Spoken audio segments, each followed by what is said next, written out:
কেমন আছেন বন্ধুরা? আশা করি সবাই ভালো আছেন। আমি পুতুল। আমার কিশালয় চ্যানেলে আপনাদের সকলকে স্বাগত। আজ আবার চলে এসেছি আরও একটা কবিতা নিয়ে। আজকের কবিতা মীনাক্ষী দাসের লেখা অভিমানী মেঘ। আশা করি ভালো লাগবে। লাইক দেবেন, সাবস্ক্রাইব করবেন আর কমেন্ট করতে ভুলবেন না কিন্তু। শুরু করছি। অভিমানী মেঘ।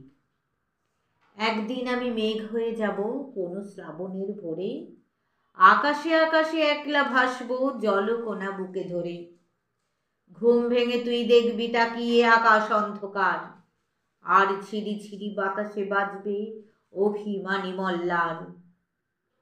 সাজ ছিল তোর বুকেতে জড়িয়ে ভিজবো মেঘের জলে, আর সহস্র মেঘ মাথার ওপরে ভেসে যাবে দলে দলে।